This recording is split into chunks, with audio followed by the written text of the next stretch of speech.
Salve, salve galerinha, tudo bem? Professor Stanley Ferreira, aqui diretamente do nosso projeto A Prova Mais Enem dos Concursos. Um projeto do nosso querido e amado governo do estado do Maranhão. Galerinha, você que ainda não aí baixou o seu material, fique atento, ó, QR Codezinho aqui e na descrição do vídeo. Então não perca tempo, viu? Então venha comigo que nós aqui do estado do Maranhão, o governo, iremos te aprovar. Bem, galerinha, o que acontece? Durante várias e várias aulas aí, a gente está macetando, nós estamos aí, quando a banca sair, né, com aquela prova, a gente vai ficar meio tranquilo, vamos fechar essa nossa prova. Hoje, um assunto bem interessante, um assunto que acaba sendo bastante recorrente nos concursos. Lembrando a vocês que durante todas as nossas aulas, nós aqui identificamos os principais componentes e assuntos que os concursos sempre gostam de abordar. Então isso não vai ser nenhum tipo de problema quando vier lá as nossas questõezinhas. Bem, hoje nós iremos trabalhar um assunto bem interessante. Matriz energética. Mas, professor, não pode ser apenas energia? Pode. Só que uma expressão mais técnica, uma expressão que é muito utilizada nesse caso nos concursos. Quando a gente acaba se referindo às questões energéticas, ou seja, a matriz energética, nós temos que entender alguns fatores que acabam colaborando para o desenvolvimento econômico. Ora, um dos pilares, lógico e evidentemente, que acaba favorecendo para que um país se torne desenvolvido, de fato, é aquele elemento denominado de IDH, Índice de Desenvolvimento Humano. Lembrando a vocês que nós já abordamos lá naquele assunto denominado de demografia. Mas desenvolvimento econômico, para que um país possa receber grandes investimentos associados às atividades industriais e também até mesmo o avanço do agronegócio, há uma necessidade do país possuir uma disponibilidade energética. Então vejam só, eu estou querendo investir em um país X, vou levar muitas indústrias, mas para o funcionamento do meu maquinário eu necessito de uma disponibilidade energética. Se eu não tenho uma disponibilidade energética suficiente para atender às minhas necessidades industriais, eu não tenho por que investir naquele espaço geográfico. O que vai acontecer? Eu vou investir em um outro espaço. Isso é lógico. Mas quando a gente acaba se referindo a questões de matriz energética, eu trago aqui algumas considerações. Ora, essas considerações gerais, lógico e evidentemente, você não tem que ir para o concurso sem essas considerações. Isso daqui é essencial em todo e qualquer concurso para que você possa entender a importância da matriz energética, não só numa escala global, mas também numa escala regional.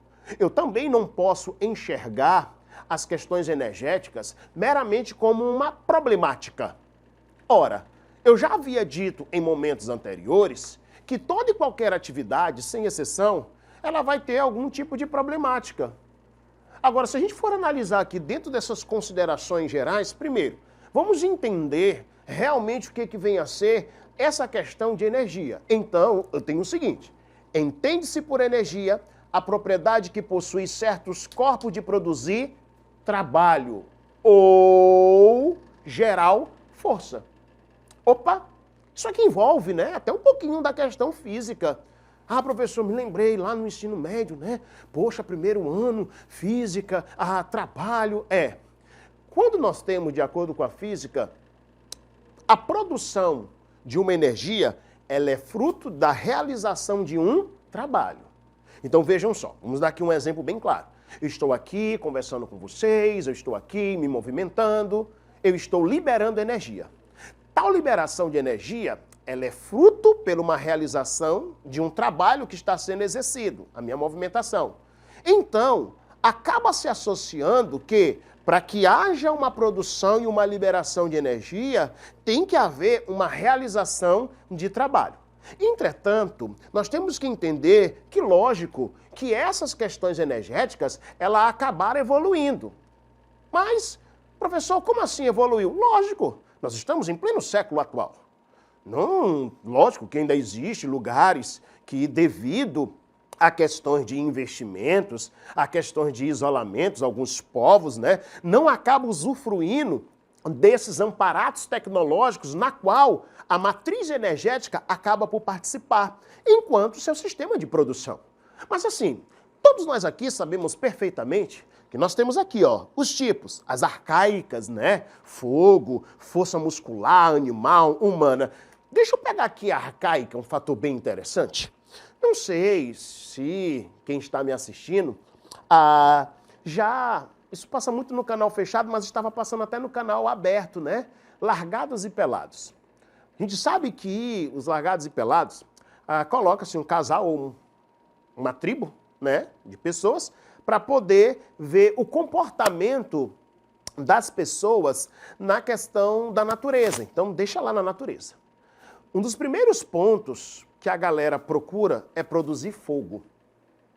Vejam só, existem várias formas hoje de produção de fogo, mas vamos pegar lá atrás mesmo, né? Como é que se produzia fogo? O fogo, ele é produzido através de uma realização de trabalho e ele é uma fonte de energia. Lógico que nos dias atuais, a produção de fogo, devido a questões tecnológicas, exemplo bem claro, você tem lá o seu fogãozinho, né, digital, tique, fogozinho lá de boa, não é verdade? Então o que acontece? Aí eu tenho as modernas, carvão mineral, petróleo, né?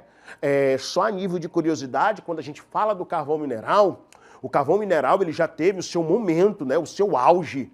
E o auge do carvão mineral, ele foi datado do século XVIII e do século XIX. Ele começa a perder esse auge com o advento da indústria automobilística, quando se passa a explorar bastante o petróleo. Mas deixa eu ficar aqui um pouquinho no carvão mineral. O carvão mineral, ele é decomposição da matéria orgânica vegetal. Ela foi soterrada durante milhões e milhões de anos.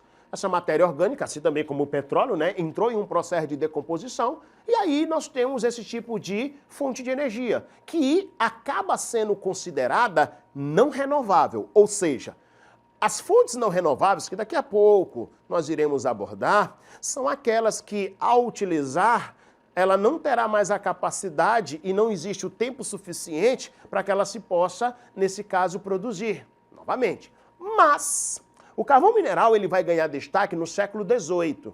Lembrando que no século XVIII, e nós já fizemos tais comentários relacionados à Revolução Industrial, tal revolução que eclodira lá no século XVIII, quando nós temos esse advento da Revolução Industrial, lá no século XVIII, uma das primeiras fontes e matéria-prima a utilizar, nesse caso, durante a Revolução Industrial, foi o carvão mineral. Mas também nós não podemos aqui deixar de lado a hidráulica.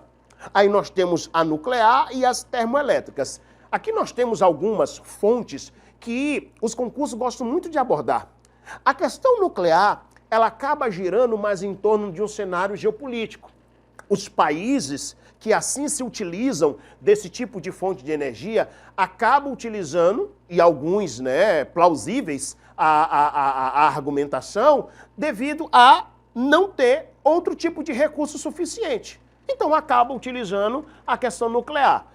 A questão da realidade brasileira, o Brasil, dentro daquele contexto do século passado, né, geopolítico, da Guerra Fria e da ditadura militar, investiu em usinas nucleares, né, Angra 1, Angra 2, o atual presidente também, nas gestões anteriores, incentivou a produção de Angra 3. Não há uma necessidade no Brasil, até porque, por se diga de passagem, o nosso país, ele tem o privilégio, a lá vão ter, de escolher qual tipo de energia ele quer no cenário atual. Se o Brasil investir de forma correta, lógico, e esse investimento ele não é num pó de pelim-pim-pim, isso não vai acontecer da noite para o dia, mas à medida que o Brasil venha investir em outras fontes, principalmente as alternativas, o Brasil não vai ficar tão dependente de fontes de energia, como nesse caso o petróleo. O mundo é dependente do petróleo. A matriz energética Brasil e do mundo é do petróleo. Opa, curiosidade. Matriz energética é uma coisa. Matriz elétrica é outra. Professor, como assim? Se de repente no concurso vier o seguinte, aí vem um texto de um tal, aquele embromation. Aí ele vai dizer o seguinte, a matriz energética do Brasil é o petróleo. Não só do Brasil, como eu falei para vocês anteriormente, mas também do mundo. As alternativas, o que são fontes alternativas? Essas fontes alternativas são fontes que, na verdade, não irão contribuir tanto na questão do aquecimento global. Geram danos ambientais? Olha um outro macete. Não importa qual a fonte de energia. Toda e qualquer fonte de energia vai ocasionar algum tipo de impacto ambiental. Só que vai diferenciar o potencial dos impactos em si. E aí, nós temos a fonte de energias alternativas, a solar, que está em uma fase de ascensão muito grande, a eólica, a maremotriz, a geotérmica, a bioenergia e a biomassa. Classificação. Essa classificação ela é bem simples, né? Há fontes que são consideradas não renováveis e as fontes que são tidas renováveis. O que vai diferenciar? Venha comigo. Os recursos energéticos não renováveis é uma vez utilizados, como o petróleo, o xisto betuminoso, o carvão mineral, né? Não podem ser recuperados espontaneamente, ou mesmo pela ação de quem? Do homem. O gás natural também é um exemplo bem claro. Só lembrando a vocês que o nosso país, né, ele está, já não de agora, desde as gestões passadas, né, investindo nessa exploração do gás natural. A gente tem uma dependência ainda da produção do gás natural aqui da querida e famosa Bolívia. Um dos países, né, que mais gera exportação de gás natural, nós temos os Estados Unidos, nós temos o Catar, né, que recentemente, no ano de 2022, demonstrou todo o seu poderio associado à exploração de tais recursos energéticos, principalmente os não renováveis. Então o Catar se destaca nessa prospecção de gás natural, assim também como acaba se destacando na prospecção de petróleo. Só para que você possa entender, qual é o problema bem aqui? O gás natural, ele acaba sendo exportado, por exemplo, chega aqui no Brasil e até mesmo também em outros países, de uma forma líquida. Aí vai ter todo um processo até transformar o querido e famoso metano. Qual é o problema? O gás metano, quando ele entra em combustão, vejam só, ele é menos poluente do que o dióxido de carbono. Mas ambos contribuem para a problemática de aquecimento global. Entretanto, o metano, quando ele é liberado sem a queima, ele é mais grave, mais nocivo à atmosfera do que o dióxido de carbono. Os Estados Unidos, recentemente, né, e olha lá que os Estados Unidos não é muito de aceitar políticas externas nas questões ambientais, mas deu um salto positivo, né, na diminuição da comercialização de gás natural e também de prospecção. O meio ambiente, as mudanças climáticas que muito têm aí afetado o nosso planeta, né, acaba contribuindo. E nós também acabamos agradecendo essa contribuição dos Estados Unidos. E os recursos energéticos renováveis regeneram-se, ou seja, à medida que a gente vai utilizando, vai explorando, ele tem um tempo e a capacidade em que haja a sua regeneração. Ou, utilizando uma expressão mais simples, uma renovação. Então, espontaneamente, ou pela intervenção adequada do homem. Vento, que é produção eólica, ondas do mar, as marés, água, energia térmica dos oceanos e o próprio sol. Ok? Então aqui deu para, de forma bem simples, né, diferenciarmos essa classificação. Aqui nós temos a disponibilidade das questões energéticas, né, as renováveis e não renováveis, se diga de passagem, né, o Brasil e o mundo em si.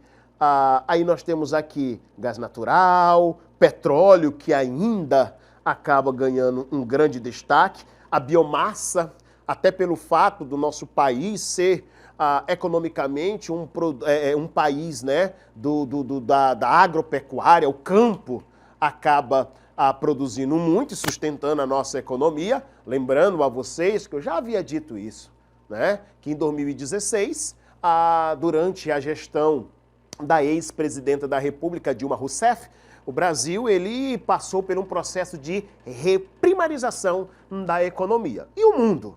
Então, enquanto matriz energética, deixando bem claro, né? Enquanto matriz energética, tanto o Brasil quanto no mundo, a principal quem é? O petróleo. Diferente de matriz elétrica, produção de eletricidade. São as usinas hidrelétricas que nós ainda iremos comentar.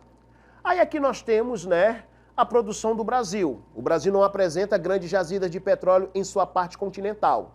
Ou seja, porque quando a gente acaba se referindo à exploração de petróleo, nós temos as plataformas continentais e as plataformas oceânicas. O Brasil ele ainda é um grande exportador de petróleo bruto. Mas o Brasil também, parece até loucura, né? Ele importa petróleo bruto e importa também, nesse caso, o refino. Nós não temos ainda, mas vamos ter, né, assim desejamos, para ver se diminui um pouquinho aí, né, esses derivados do petróleo, porque a economia, né, tanto o setor primário, quanto o setor secundário, quanto o setor terciário, os três setores da economia dependem de uma forma direta e indireta da exploração de petróleo. A descoberta, uma grande descoberta que nós tivemos foi o pré-sal, né, que de vez em quando aí os vestibulares e também os concursos gostam muito de explorar. Mas a maioria das nossas reservas está na plataforma continental. 2. As soluções brasileiras para as crises de petróleo. De vez em quando nós temos crises. Essas crises do petróleo, a maioria das vezes acaba sendo associada a conflitos entre países. Exemplo. Todos nós acompanhamos aqui conflitos entre Rússia e a Ucrânia. Isso, de uma forma direta, afeta. No século passado, nós tivemos a crise da OPEP. A OPEP, só aqui a nível de curiosidade, que é a Organização dos Países Exportadores de Petróleo, para poder afetar a economia mundial devido a uma problemática geopolítica do Oriente Médio, envolvendo também outros continentes, outros países, resolveu do nada aumentar o valor do barril de petróleo, que afetou a economia, né, mundial. Uma das crises, né, também. As crises do petróleo levaram o governo brasileiro a imprimir uma nova orientação na política energética, em meados do final da década de 70, que pode ser resumida em 4 medidas adotadas. 1. A criação do pró-álcool. Mas, professor, como assim? Nós, enquanto campo, isso é historicamente, somos grandes produtores de cana-de-açúcar. A maior parte do nosso etanol, né, ele é oriundo, nesse caso, da cana-de-açúcar. Ou seja, não ficar tão preso a uma única matriz energética. Fazer com que o Brasil viesse desenvolver outras matrizes energéticas em situações de crises. Está aí o porquê e um projeto, por se diga de passagem, que incentiva bastante a produção no campo. 2. Autorização de contratação de serviços, né, para exportação petrolífera em território brasileiro. Intensificação da prospecção ou exploração do petróleo em território brasileiro por essa instituição, essa entidade que nós conhecemos, que é a Petrobras, que, por se diga de passagem, nos últimos anos, né, bateu aí um recorde de lucro, de rentabilidade. E tentativa de diminuir a dependência do petróleo como fonte de energia. Vantagens e desvantagens das usinas hidrelétricas. Aqui entra um ponto. Vejam só, qual é a nossa matriz elétrica? Usinas hidrelétricas. Matriz energética, petróleo. Quais são as vantagens? Apesar de ser uma fonte renovável de energia, não significa que seja ambientalmente imaculada, que não venha ocasionar algum dano ambiental. Ela ocasiona vários. Exemplo, quando tu tem a construção das represas, isso vai gerar o alagamento das áreas do entorno. Imagine, se tu tem uma comunidade tradicional, uma vila, uma pequena cidade, ela pode vir a desaparecer. Existe um filme muito bom, né, brasileiro, Narradores de Javé. Esse filme ele retrata perfeitamente a problemática de uma instalação de usina hidrelétrica. Quem o diga, a usina de Belo Montes, no Pará, que até hoje, né, é um problema a nível nacional, porque as comunidades indígenas acabaram alegando que a usina ela foi instalada justamente ali, dentro de uma reserva indígena. Além também de outros problemas. Alguns impactos ambientais prejudicam a fauna e a flora. Então vejam só, gerou a represa, vai gerar o alagamento na parte superior. Aquela vegetação alagada, ela vai entrar num processo de decomposição, né? E a vida silvestre, os animais ribeirinhos, eles vão fugir por conta do alagamento, porque eles não são um tipo de espécie que se adaptam àquele ambiente, então eles acabam fugindo. E a fuga dessa vida silvestre vai acabar colaborando para impactos em outras áreas. Destacam-se também alagamentos das várzeas, o aumento do nível dos rios e da temperatura o quê? Local. Por outro lado, o principal aspecto positivo é a produção mais barata de energia em relação aos custos de produção de eletricidade via energia, nesse caso. Ela é certamente a menos agressiva ao meio ambiente do que as usinas termoelétricas, que necessitam de petróleo, que necessitam também de carvão mineral, então gera a queima e, ocasionando tal queima, emite gases que contribuem para o aquecimento global. Aqui nós temos imagens, né? Uma ilustrativa do que vem a ser uma usina hidrelétrica e a outra, né, real usina hidrelétrica. Então, vejam toda essa parte superior alagada, tu tem as comportas que acabam, nesse caso, sendo abertas e devido à velocidade da água, isso vai gerar um impacto que vai favorecer a movimentação das turbinas que irão gerar a produção de energia. E vamos agora, à sua vez, vamos resolver uma questãozinha aqui, bem tranquilo, bem básico, que diz o seguinte: a matriz elétrica se refere ao conjunto de fontes de energia utilizadas para a geração de energia elétrica em um determinado local, espaço. No caso do Brasil, a principal fonte de energia da matriz elétrica é hidrelétrica, é a resposta correta. Bem, galerinha, ficamos por aqui e até a próxima. Não se esqueça, baixe seu material, QR Codezinho bem aqui na descrição do vídeo e espero por você.